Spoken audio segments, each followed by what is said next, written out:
Good Moed. Welcome to tonight's shiur. Motzei Shabbos, Chol HaMoed, Succos, Pei.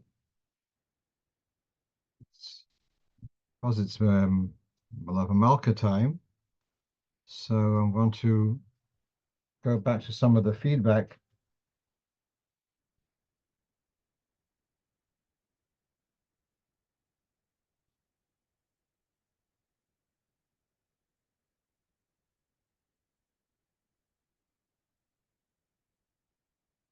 Some of the feedback from previous shiurim. So we had a discussion about using boiled eggs from Lulav Malka. So I mentioned that the Rebbe at one stage saw the menu of the Gan Yisrael, how they were serving eggs, boiled eggs from Lulav Malka, and the Rebbe took exception to that. So someone sent me that this is also mentioned in other earlier Sforim. So I have a volume, it's actually 5 volumes, called Minig Yisrael Torah. So in the chapter on Lulav Malka, Siman Shin, he quotes from a Sefer, Kudas Elozor, which I'm not familiar, a minig not to have eggs on Motzei Shabbos, even if it's the leftover from Shabbos. He then quotes from Rabbi Chaim Falaji, I think who was in Turkey, in his Sefer Kaf, where he gives a reason for this, because egg is a food of Avelim. Therefore, it's not a good siman to start off on Motzei Shabbos. It's a time for having symbols of life and simcha and sosin. So Motzei Shabbos, a special time for simcha and sosin.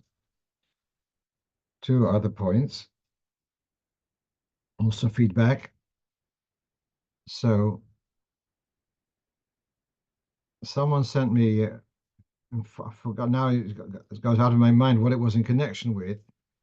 We're talking about the meat which was sent to Israel, and this is post-war. So there was the American government, I believe, sent a gift of meat to Eretz Israel, and this that's where the Lubavitch provided the shochtim who went to Ireland, and my father, Rosh HaShono, was one of those 30 people, 30 people, who learned to be shochtim there. And so someone sent me that Reb Chaim Noah particularly was, the Rebbe was concerned that he should have meat. So I want to just share with you a story about this meat coming from the island Shchita, which came to Eretz Yisrael. So I heard this from Reb Leibel Alevsky, that this went on probably for a few years. So you had the yeshiva for the older Bochrim was in Lud. The yeshiva for the younger Bochrim was in Rishon LeZion. So you had Reb Shlomo Chaim, I guess, was in Lud with the older Bochrim, and Reb Shel Baruch was in Rishon LeZion with the younger Bochrim. And one day, one of the older Bochrim comes to Rishon LeZion, and there were some rumors that the shechita is not on the highest level of hidur, and so the older Bochrim generally avoided eating this meat. So this older Bocher comes now to Rishon LeZion, and he sees that they're serving this meat for the Bochrim. And Reb Shel Baruch, he felt the Bochrim needed to have meat, so he didn't want them to feel that it's not Torah, so he ate with them also. So this Bocher, he kind of whispers to Reb Shel Baruch, I heard there's a shaila about the meat, isn't there? Should I or shouldn't I eat the meat? So Reb Shel Baruch told him, say it first in Yiddish, Eib dein Geive is größer von dein Teive, sollst du nicht essen. Eib dein Teive is größer von dein Geive, sollst du essen. If your pride is greater than your desire to eat, then don't eat. If your desire to eat is greater than your pride, then eat. That's what I heard from. The third thing, which also feedback, I think last week we had a discussion whether was it last week? It's already now 2 weeks, yeah? Whether to say on Motzei Simchas Torah, which is Shabbos Bereshis, whether to say Gam B'Simcha V'Tzorlo or Gam Berina V'Tzorlo. You may have noticed in today's Ayem Yom, it said that today, Shabbos Chol HaMoed, we say Gam B'Simcha V'Tzorlo. But it does not make any mention, any comment for next Friday night. Is it B'Simcha V'Tzorlo or Berina V'Tzorlo? So the way I understood last week, and this way last shiur, that you should say B'Simcha V'Tzorlo, it's a hemshech to the overflow of Simchas Torah. So someone brought to my attention that this year is the same kviyas as Tovshin Lamed Dalet. And on the Friday night, Shabbos Bereshis, so the Rebbe started singing the words, the new tune of Ufaratzo, sorry, the tune of Kiyah V'Samachto, with the words of Ufaratzo. So Ufaratzo Yom HaVokeino Tzofoino Vonegvo. So they was singing Ufaratzo with the words, with the tune of V'Samachto. And the following day, by the Fabrengen, the Rebbe explained, since it's already Yom Tov is over, then you can't really say V'Samachto V'Chagecho. The other one, what he wanted to be Mamshech, he came up with this idea of combining the two.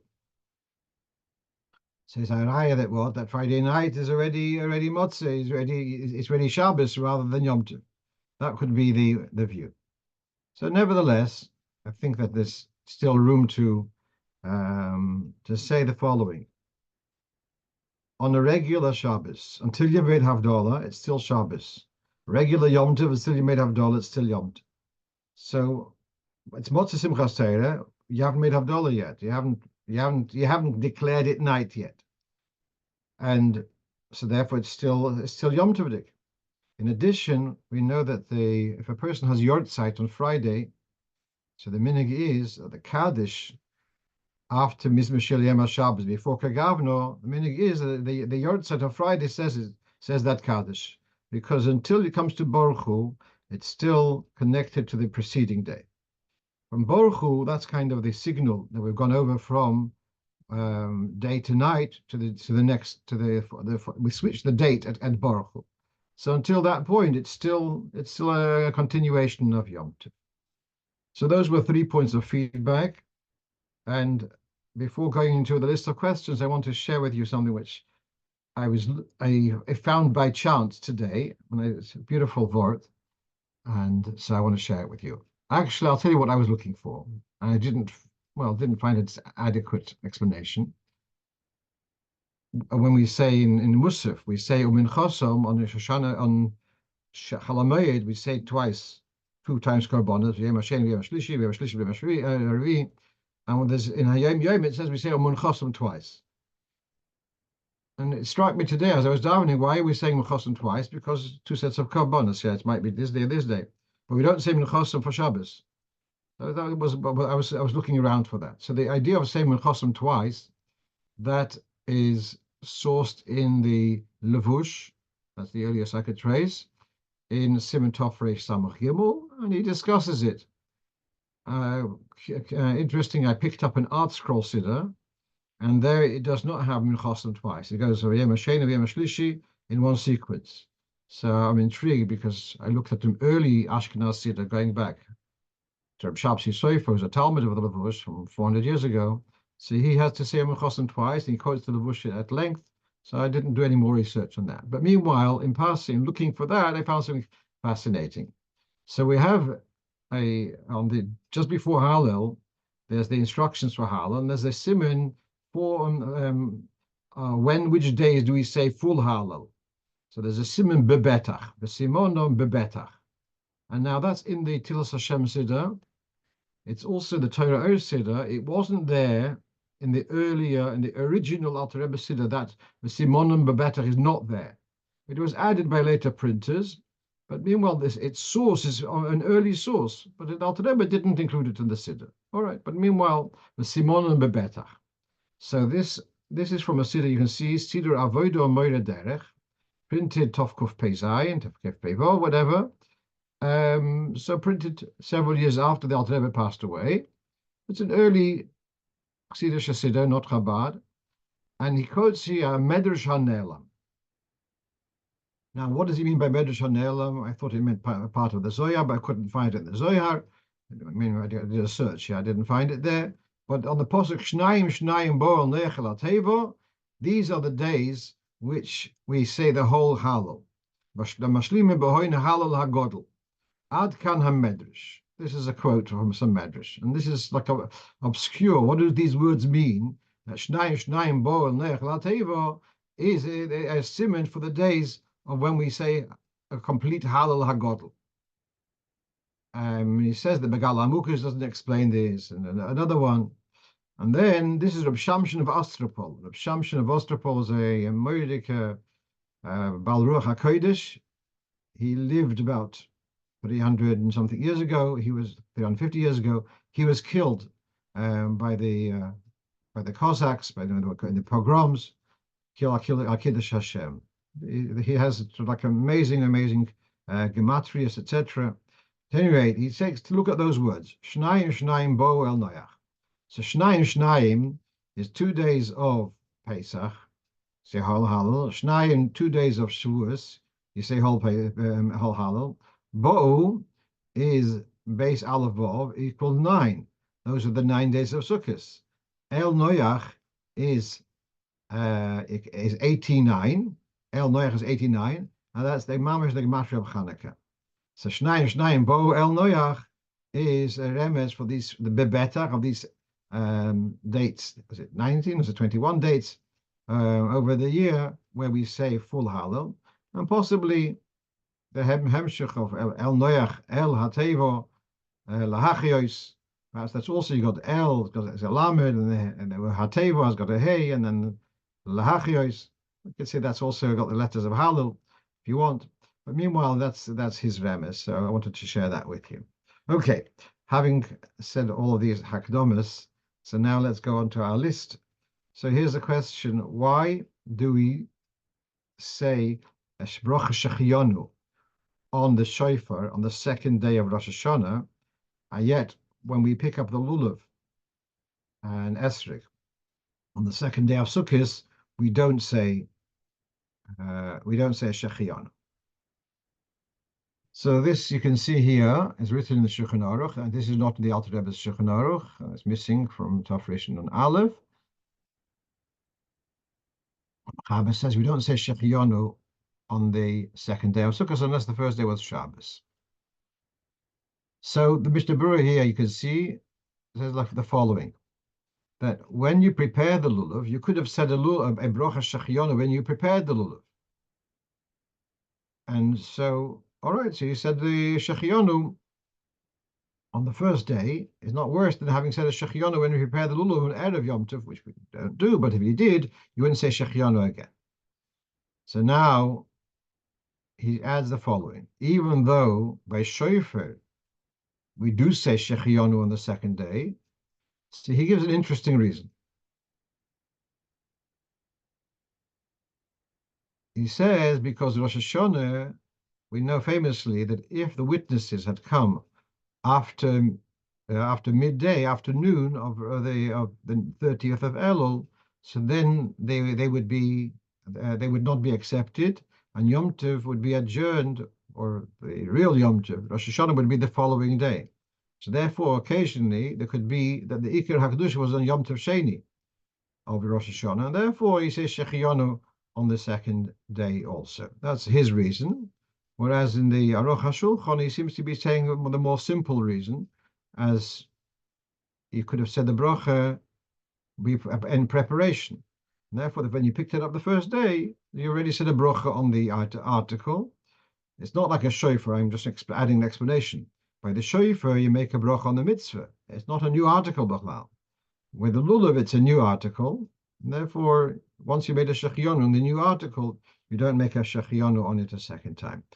And that's the reason why we don't say a שהחיינו on the sukkah the second night, which is another discussion. Okay, let's go on to the next thing. So something comes my way. A shliach somewhere in Siberia, somewhere, I believe. So he asks me that he's never managed to do them since he's there. He's not a qualified shochet. He doesn't have a possibility of doing Kapporos with a chicken, and therefore he's been doing Kapporos with money. So then he came across this sefer, which is published by a group of Chabad Rabbonim in Eretz HaKodesh, and it has the following: one who cannot do Kapporos with a chicken can appoint a shliach to shecht a chicken on your behalf. And that's better than to do Kapporos with money, since the main Kapporos, the main inyan of Kapporos, is the shchita. As a shchita of a chicken from kol bnei habayis. So this is like for him, it was a big chiddush, and he asked me what my feeling about it is. So again, this sefer is recommending to do Kapporos through a delegate. Someone should shecht the chicken for you somewhere remotely. What is their source? So their source is, according to the Alter Rebbe in the Siddur, Yiyu HaKapporos, Kefi Cheshbon Bnei Odom Shebabayis, the Kapporos should be the number of people as they are in the house, Mashma Af She'edom Shom. So the inference is that even if they're not there. So this is very disappointing. According to his explanation, all these years we've been schlepping our little ones at 6 a.m., schlepping out in their pajamas to the Kapporos center. And he says they could have stayed in bed. We could just take chickens and do a shechita for them, and they can stay in bed, which is certainly not minhag Yisrael. Yeah, I really. Now, and then looking at what the Alter Rebbe says here, it is curious. The Alter Rebbe talks about the minhag to shech the chicken. It doesn't talk about twisting it around your head, etc. Then he says, "V'yiyu hakaporos kafi cheshbon bnei odom shebabayis." A male for a male, a female for a female.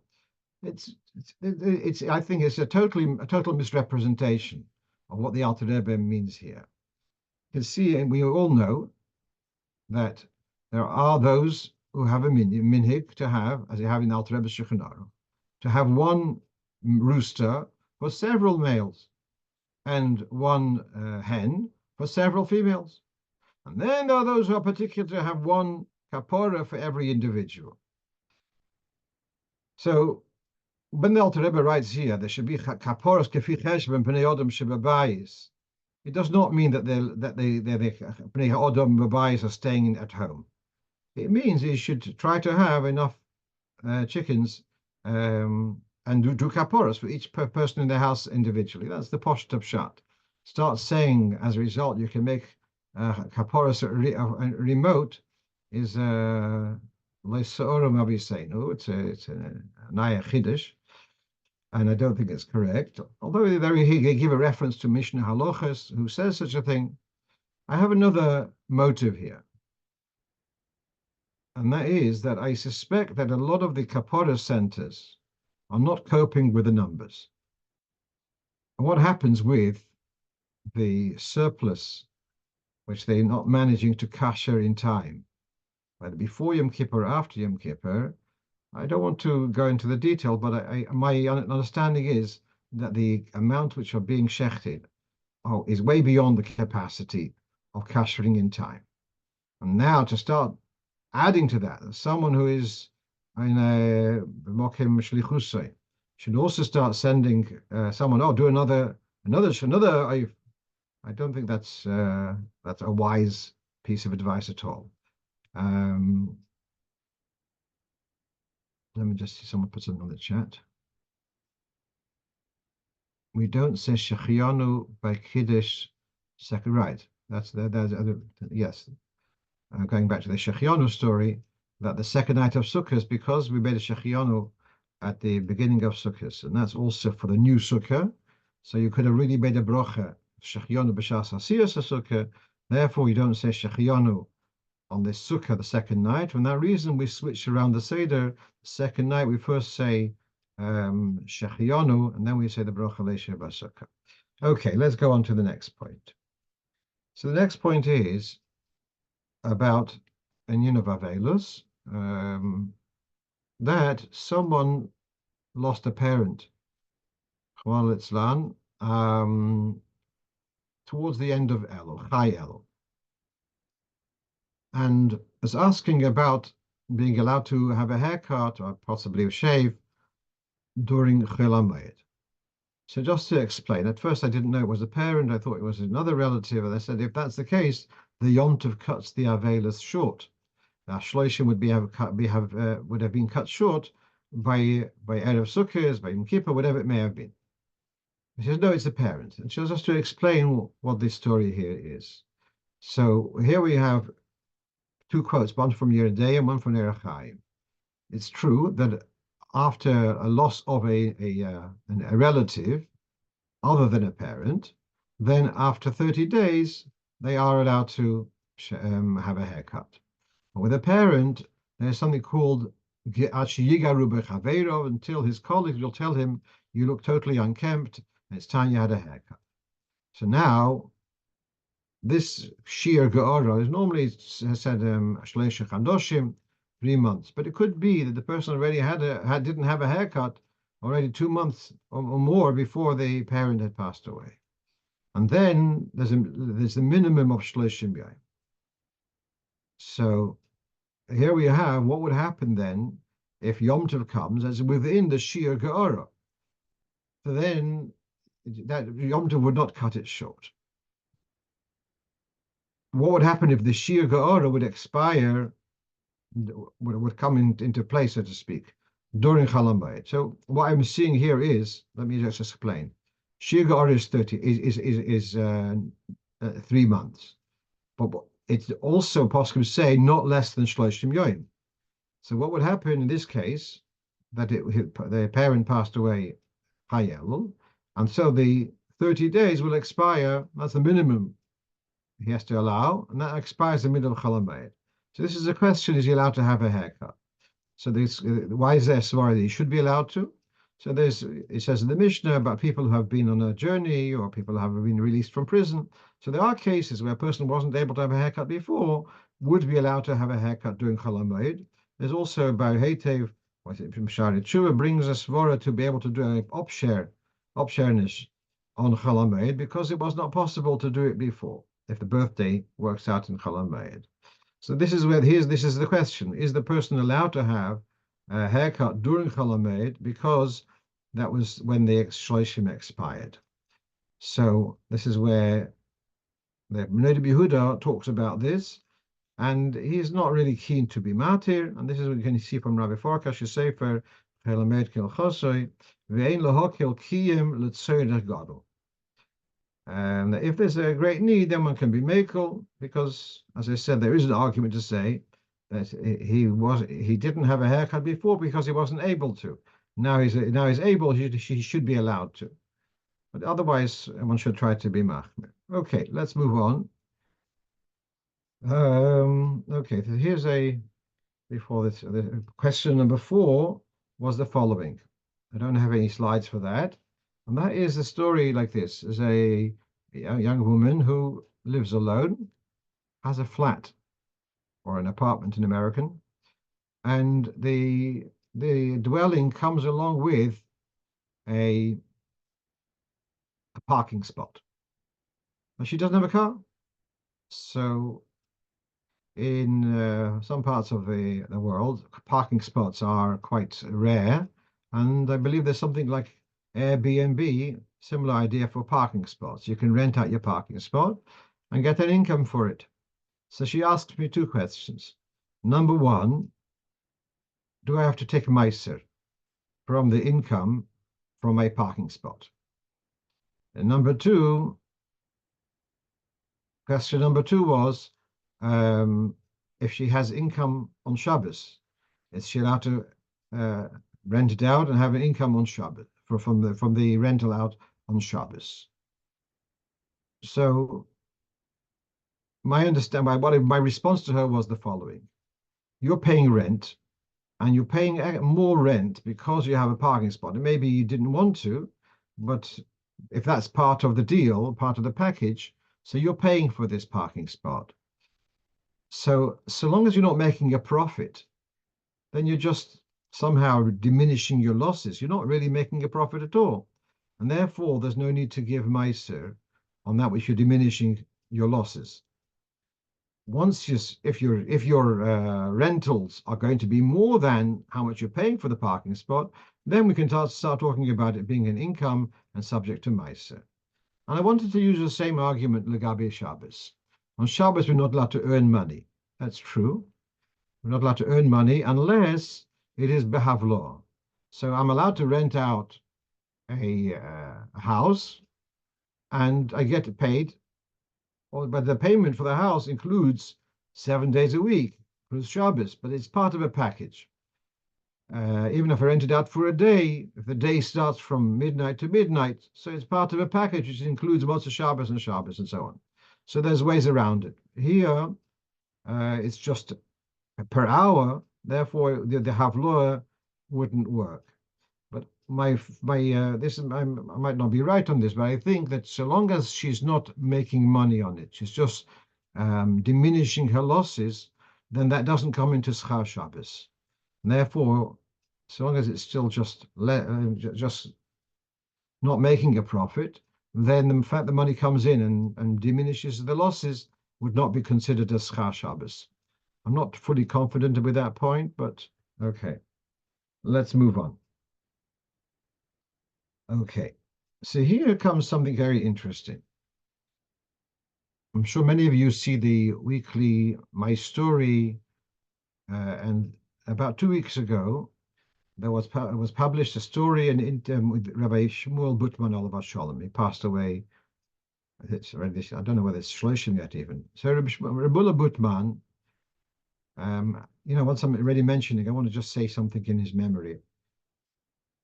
About 40 years ago, I was living in New York, and I went up to the Catskills to Mishpocha.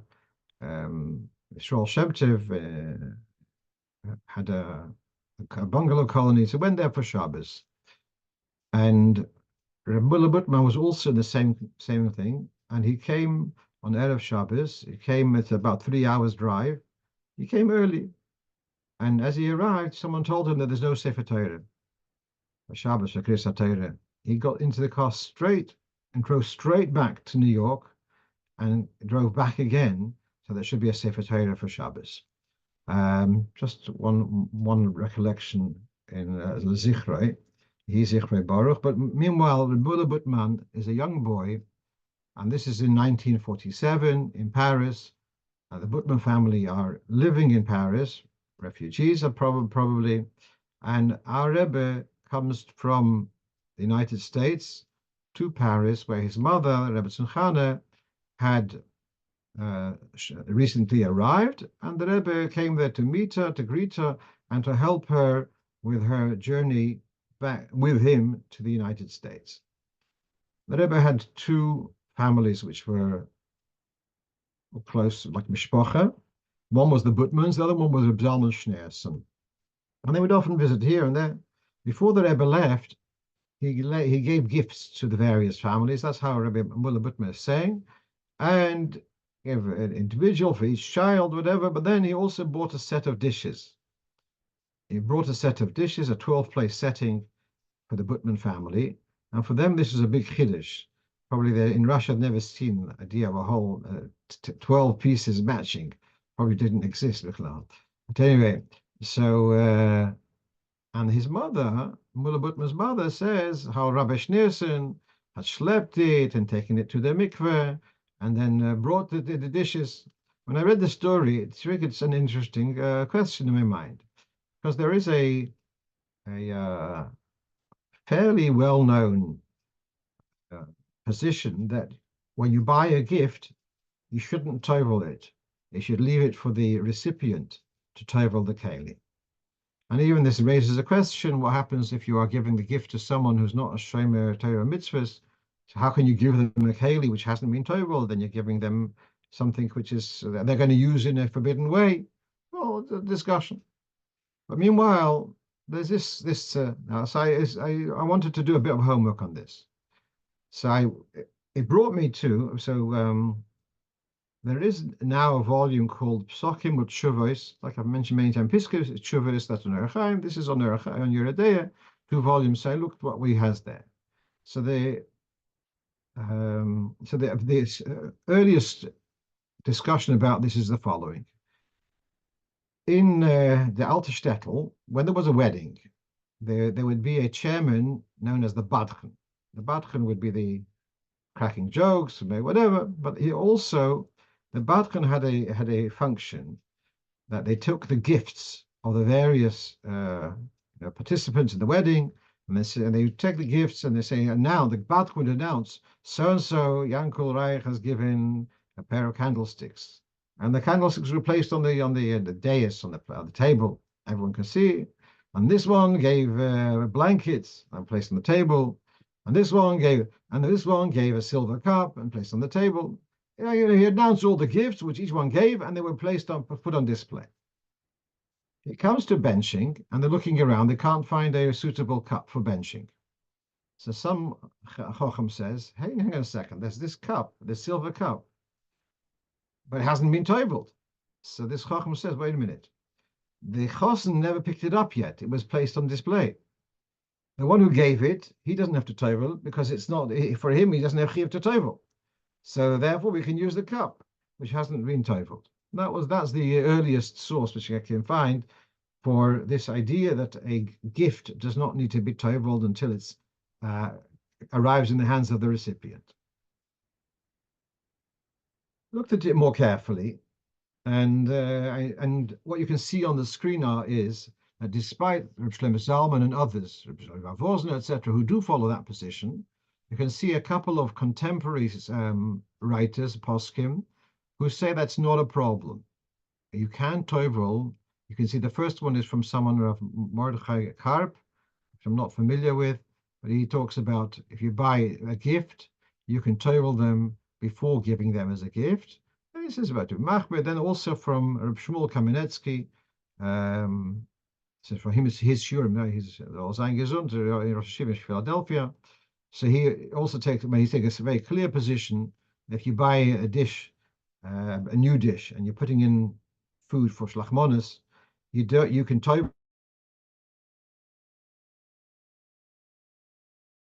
it before with a bracha. There's a very beautiful sikha of the Rebbe about the mitzvah of tefillas kelim. This was said when the late Dayan Fisher came to the Rebbe for Shavuos. He was brought with Bobby Vogel Olav Shalom brought Dayan Fisher to the Rebbe, and one of the sikhs which the Rebbe said at the time was about tefillas kelim. It's got to do with the minig of cheesecake, whatever, somehow. So the Rebbe spoke about the minig of tefillas kelim. He says the following: why do we toivel a keli which he bought from a guy? Because until now, this keli could have been used for treif. It was, and use the Yiddish word, it's nicht ogefrekt. It's not, it's possible it will be used for treif. Now it comes into the hand of a Yid, there's going to be ogefrekt, it's going to be out of the question they should be used for treif. That change is an aliyah for the keli.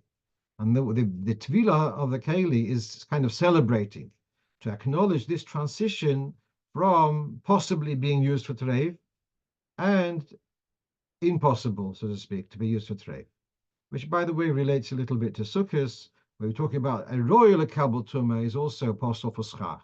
So something which is royal to be used, likely, possibly to be used but for treif, has got a certain clipper to it, and when that's cleared, so then we toivel the keli.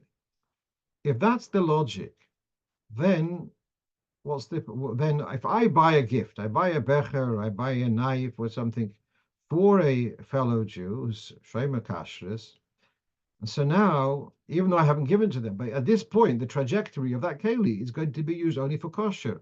So what's the difference whether I bought it for myself, or I bought it for my wife, or bought it for my son, or bought it for someone else? But I bought it for a Yid, and at this point, this keli from now on will for sure not be used for treif, only for kosher.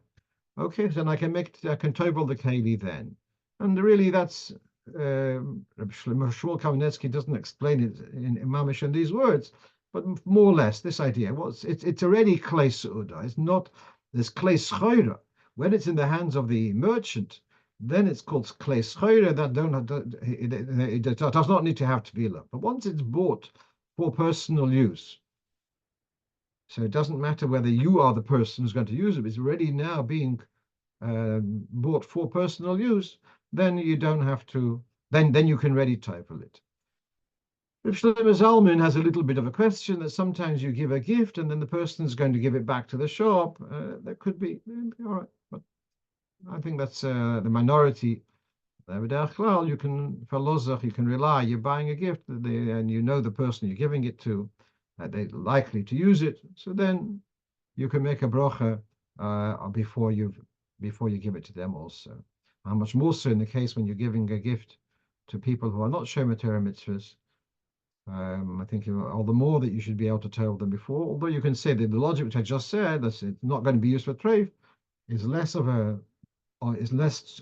evident. On the other hand, if you're buying, let's say, a becher for a bar mitzvah boy, no one uses a becher for treif in any case. Yeah, it's used for wine or whatever it may be, so it's not a problem. Okay, let's go on to another question. So here's the following scenario: you've got two adjoining rooms. At the Mizrach end, they are separate. At the Ma'arev end, at the west end, the two rooms there's a large gap where the two rooms are joined. And you've got a minyan. Some of the men are in one room, some are in the other room, and the chazan is standing in the middle. So here's, let's say, at the wall, which is dividing between the two rooms, and he can see the people in both rooms. So this we have here in Shulchan Aruch and Siman Nun Hey, that I think it's in Hey,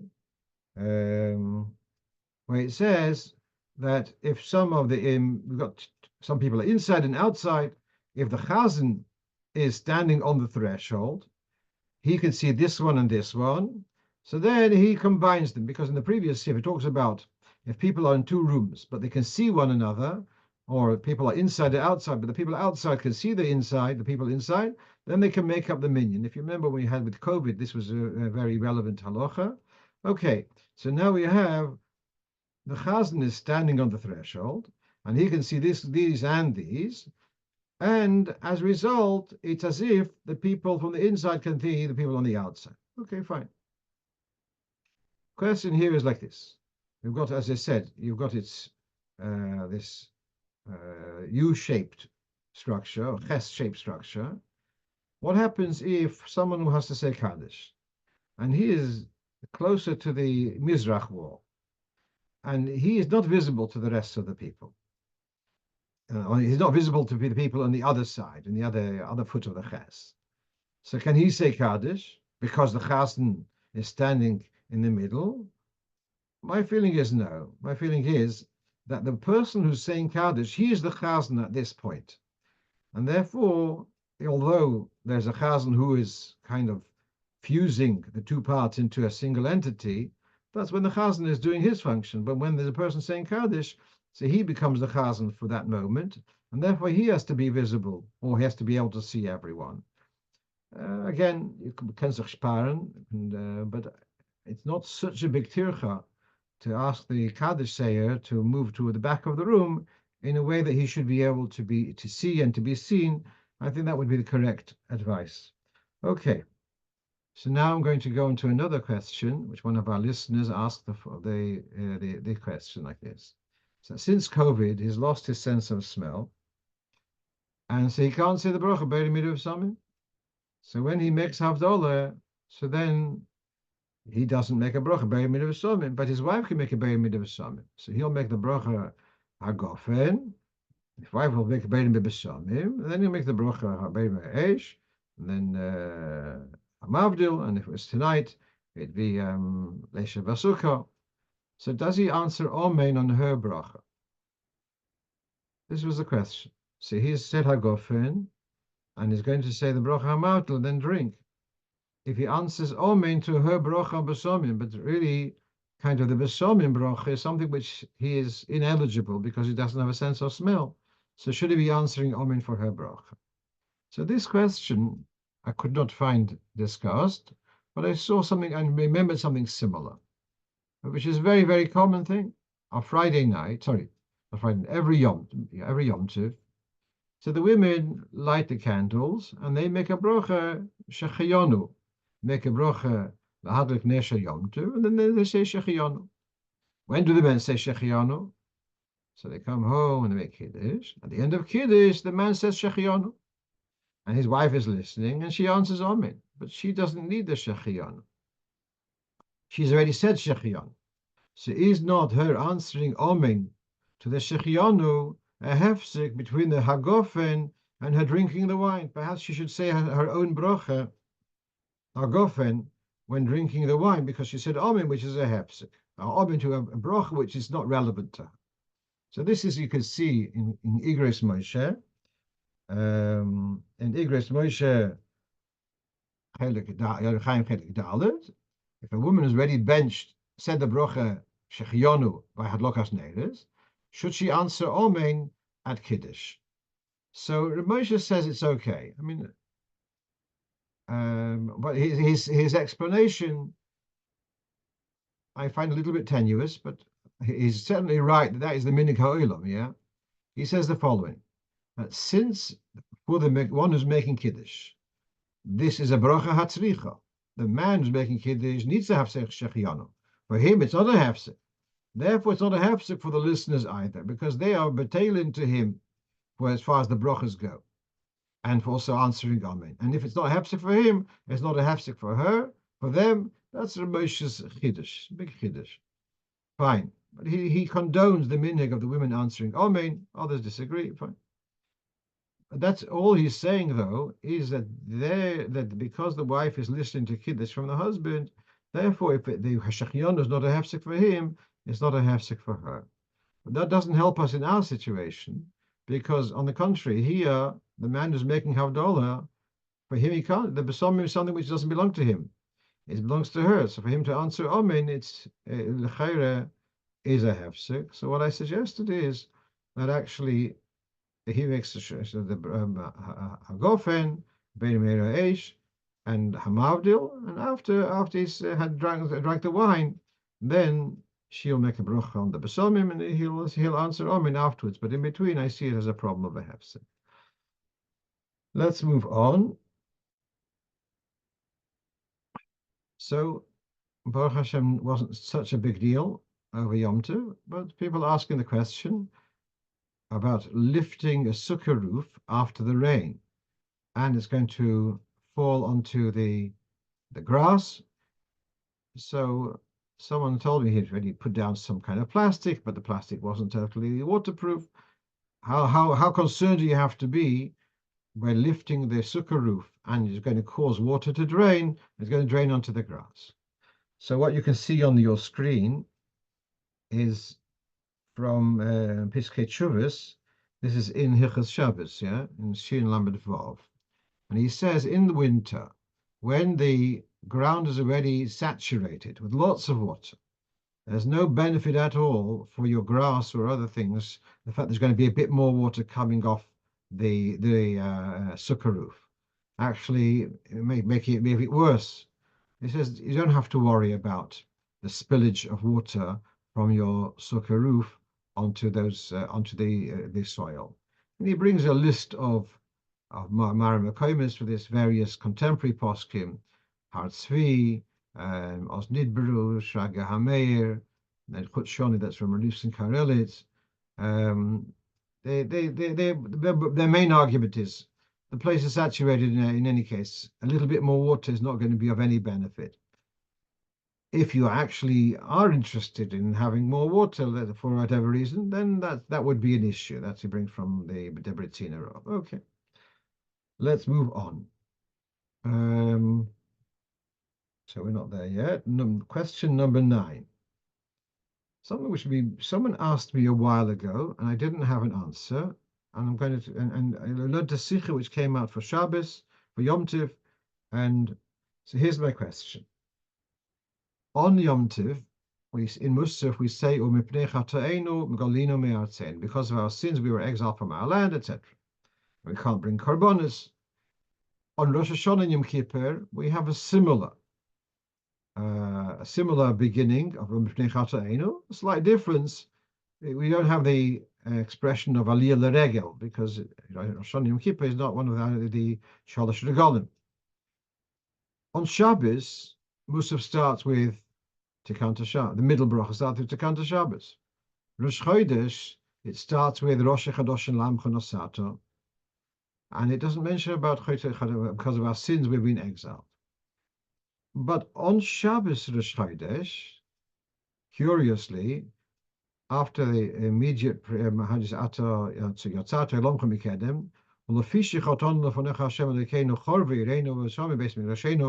etc., there's a similar kind of lament of because of our sins we don't have a Beis Hamikdash.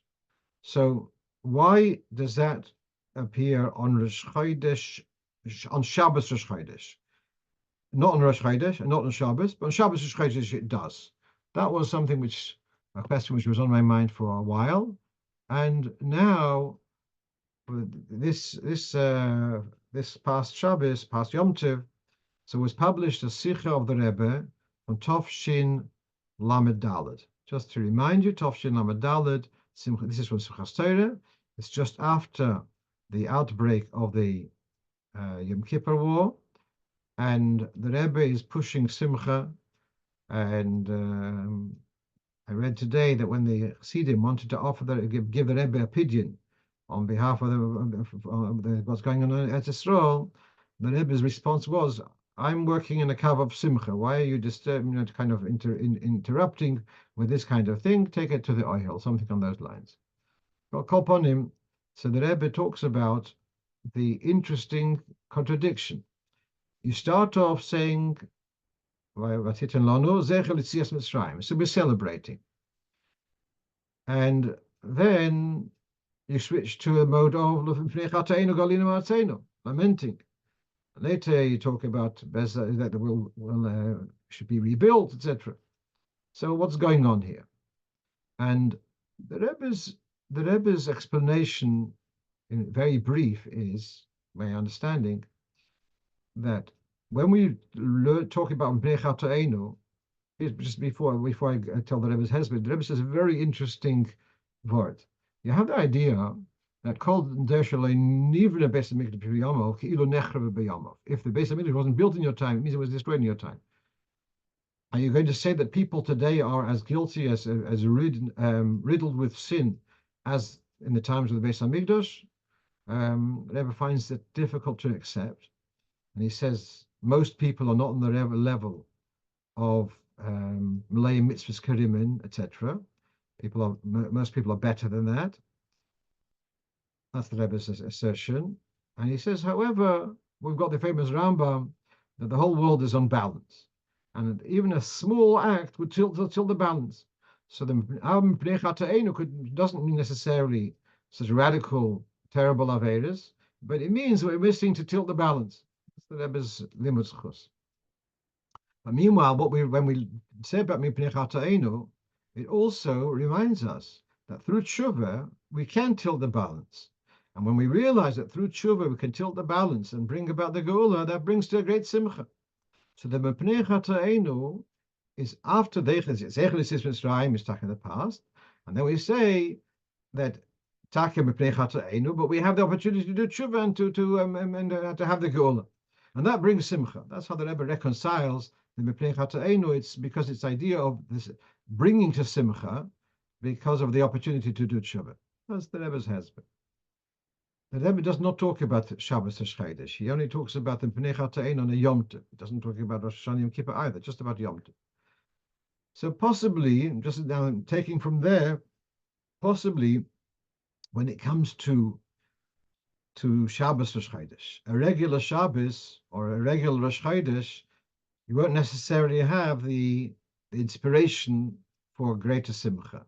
When Shabbos comes together with Rosh Chodesh, is about 4 times a year, it's a more uplifted moment, and therefore the Bnei Chatoenu comes together with the inspiration for a greater simcha because of that we can do tshuva and bring about the geula. It's like similar to Yom Tov. That's the best I can suggest at the moment. Okay, one more point I think we have. That's yes. So one more point is, so someone asked me, are they allowed to read lists on Shabbos Yom Tov? So a balabosta is prepared 6 meals, and there's a different menu. This day is going to be egg and onion, and this is going to be this kishke, and this is going to be that. And Mistama also worked out which guests are going to have at which day, and therefore which food for which, etc., etc. So we've got a list of what is on the menu for lunch, what's the menu for Friday night, etc. And then realizes a psashayla about reading lists on Shabbos and Yom Tov. So let's take a look here on your screen. You have from Simin Shein Zayin. So we have, first of all, we have Shtori Hadyatis, and then you have here the Gozer al Kol Ksav. You're not allowed to read any script, even La'ayin Beloy Kriya, even just reading with your eyes is also not allowed because of Shtori Hadyatis. Therefore, one who has invited Orchim and has prepared various foods, and he's written on Erev Shabbos the names of the guests, so not to forget to invite them, or he's written down the various foods which you've prepared, you're not allowed to read this list on Shabbos. And even to read it with your eyes without mouthing the words is also not allowed. Well, that's fairly clear that you can't read a list of like a menu what's for the day. So it's interesting. Just the week before that, I had been discussing with someone, and they had a different idea to kind of avoid this problem, and that was to label the containers instead of having a list on what's for each day. To have the containers in the fridge. This one have this is Shabbos lunch. This is Yom Tov, the first night.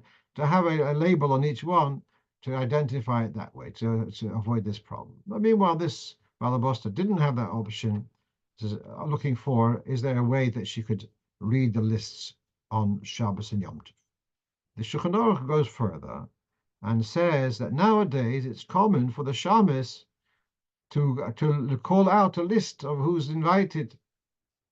So they're reading a list. So someone malamed Succos, it's got to do with Sudas Mitzvah, and also they don't have to worry about the shamis erasing names from the list because it's not up to him. So that doesn't help us for our situation, yeah? So if I'm reading someone else's list, I'm just the announcer. I don't have the right to cross off things from the list. Then there's not a problem of Shema Yimchek. But if I'm in control, then there is the worry that I might come to erase something from the list, which is why we shouldn't be reading lists on Shabbos, Yom Tov. So having said that, you have now on the screen from the Shmiras Shabbos Hilchasa. Now, just to make a point that the Shmiras Shabbos Hilchasa was zeicher to publish 3 editions in his lifetime. Probably one of the most popular Sfarim on Hilchas Shabbos. And so this is from the 3rd edition. He quotes from Rav Elyashiv Shlita at the time, that nowadays people don't prepare just an exact amount of portions. You have people prepare a little bit more v'harchava, and therefore there's no incentive. Oh, I have to cross something out. It doesn't matter so much. That's his chiddush. Well, one more person, one less person, less. It's not going to be such a big difference. He goes on to say that what would happen if he was in a hotel, it would be more of an issue. Then he brings from Rav Shlomo Zalman about reading the Tafrit, to read the menu of the Shabbos and Yom Tov meals. So he says, Mamash our question. So he brings from Rav Shlomo Zalman Shulchan Shlomo, which I really don't understand. Yetochen, that she's allowed to take a look at it, just to see and remind the Seder what's on the Seder for today. He doesn't give any explanation why. So what this Balabosta came up with a solution. Instead of her reading the list, she will have her 6-year-old daughter will read the list for her. In that way, it falls into the same heter of the shamus is allowed to read the list because the shamus doesn't have the right to erase items from the list, and will solve the problem. Okay, that's my list of. I've finished my list for today, and so I'm going to wish you all a good moed, and we should hear good news from Eretz HaKodesh, and hopefully we should hear good news from the hostages to be released b'korev, and somebody sholem ba'oretz. We started on bebetach, so Eden should be betach ba'oretz. We should see the geula amitas v'ashlema v'heri ameinu amen. Good night. Good night.